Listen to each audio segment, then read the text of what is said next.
2015, defendi a minha tese em psicanálise. A imagem que circulava pelo mundo era do menino sírio na praia da Turquia. Aquilo me chamou a atenção e eu ficava pensando como que um narcisismo maligno sacrificava crianças que deveria proteger. Naquele momento, eu via que algo que havia iniciado há muito antes, a partir de discursos de ódio, a partir de guerras, a partir de coisas que começavam a se estabelecer naquele momento.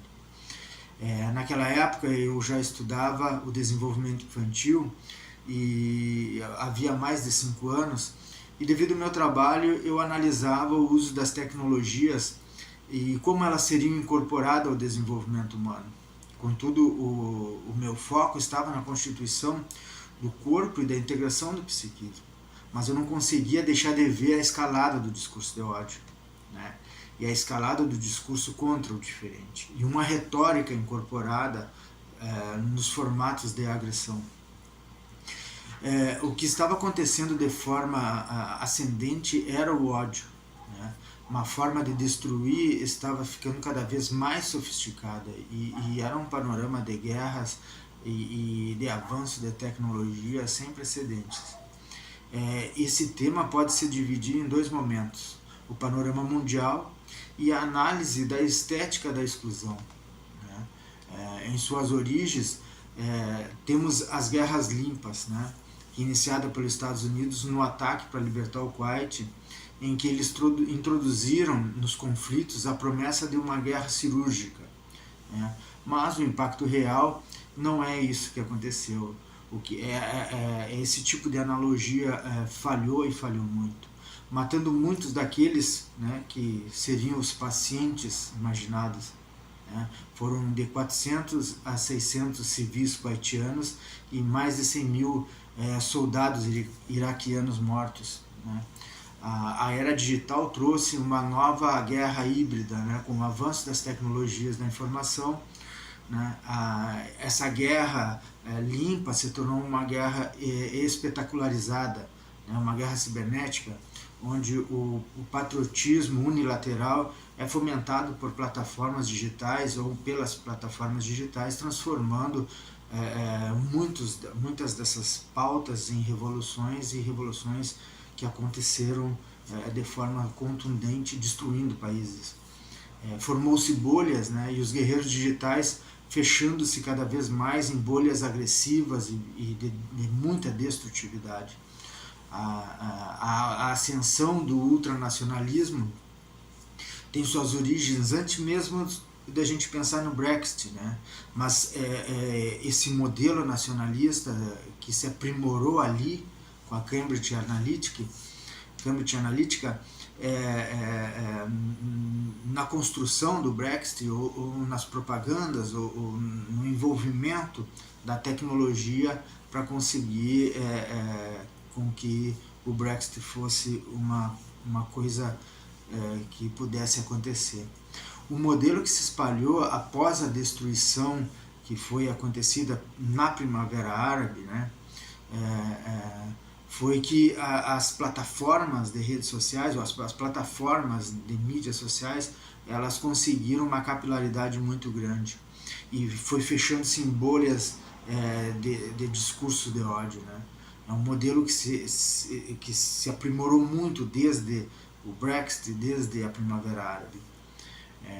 No Brasil, a xenofobia, né, que é um problema que a gente enfrenta há muito tempo, né, esses movimentos globais, eles apenas potencializaram esse tipo de ódio no Brasil, por exemplo, contra os nordestinos, né, uma realidade persistente, porque está desde a obra de Clarice Lispector, no final dos anos 80.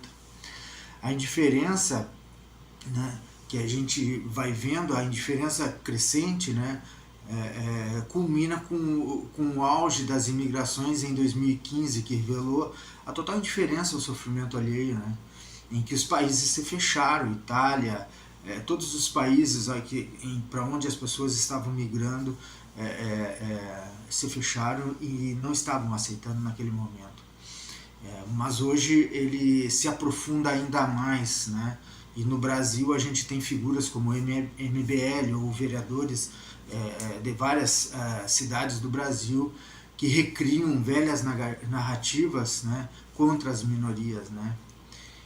E a partir de uma teoria crítica a gente pode explicar um pouco do que a gente percebe de uma forma crescente, né? Então o que estamos vendo é uma escalada a partir de Erich Fromm, uma escalada da necrofilia e do narcisismo de grupo, né? Dois conceitos de Erich Fromm, não como uma patologia individual, mas como um caráter social, como uma orientação do caráter social. E isso não é uma patologia, isso que a gente chama de uma normalidade, né?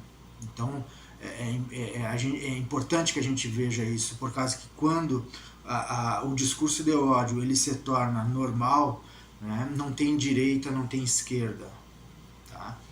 O ódio ele se capilariza entre qualquer dimensão política e daqui a pouco todos estão envolvidos pelo discurso de ódio, né?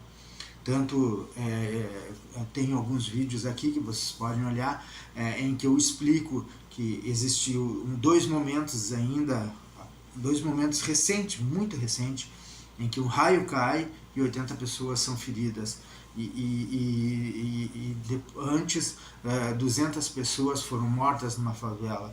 Tanto a direita quanto a esquerda, elas usaram esses dois momentos para destilar o ódio. E isso é um problema que é uma estrutura patológica da normalidade. Então, o normal é o ódio.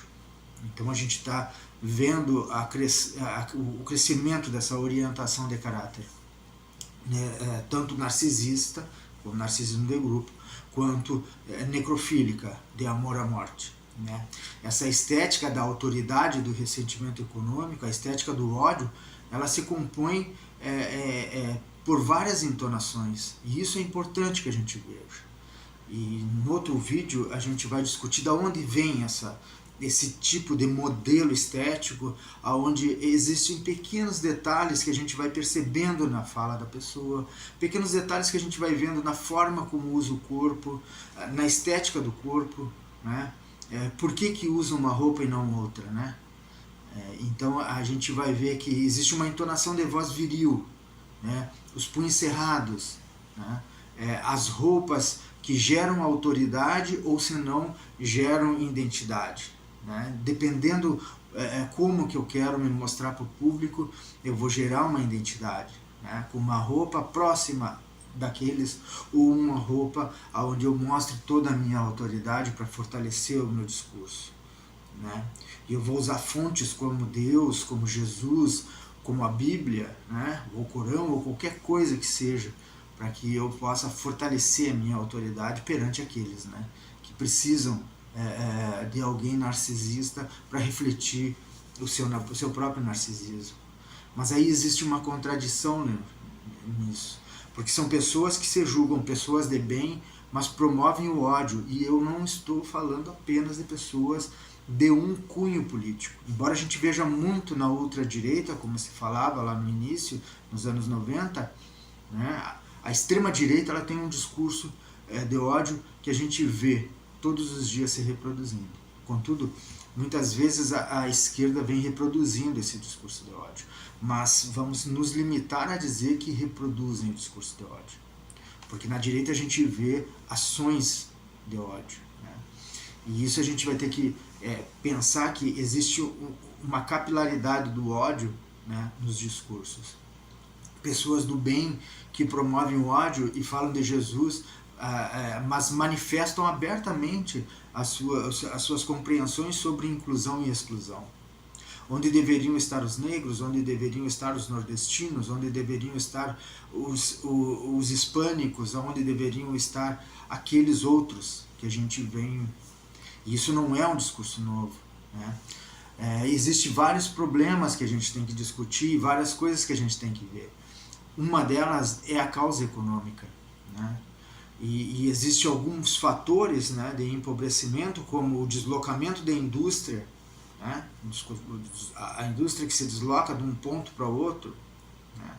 Então, o empobrecimento em que a própria forma de produção da indústria, que faz com que lugares que que geram muito trabalho e renda são lugares para onde as pessoas vão migrar. E quando essas empresas perdem todos os seus benefícios, elas migram para outros lugares, outros estados, outras cidades, outros países. Né? Então, o empobrecimento em nossa sociedade neoliberal, né, é agravado pela migração de fábricas, migração do lucro, né, e deixa uma massa empobrecida naquele lugar. Tá?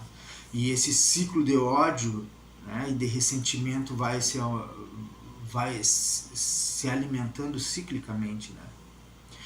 A falta de responsabilidade do sistema de capitalismo neoliberal pelos desempregos que transforma o trabalhador em sujeito ressentido não se vê como ameaça. Não é esse o problema.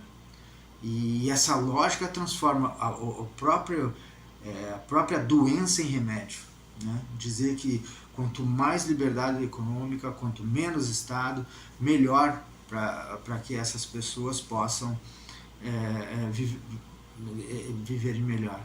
Quando na verdade os salários baixos prendem as pessoas em um tipo de trabalho que elas não conseguem avançar economicamente, não conseguem ter mobilidade social.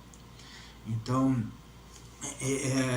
essa lógica cíclica, ela fomenta o ressentimento e o ódio naqueles que mais sofrem, e depois são cooptados novamente para defender, né, esse sistema capitalista e neoliberal. Nós vamos dar continuidade nesse vídeo falando de onde vem toda essa estética, de ódio. Né? E vamos tentar encontrar alguns pontos onde elas se assemelham muito e como isso está afetando principalmente as camadas mais jovens da sociedade. Né? Pessoas que estão vestindo essa estética e manifestando essa estética.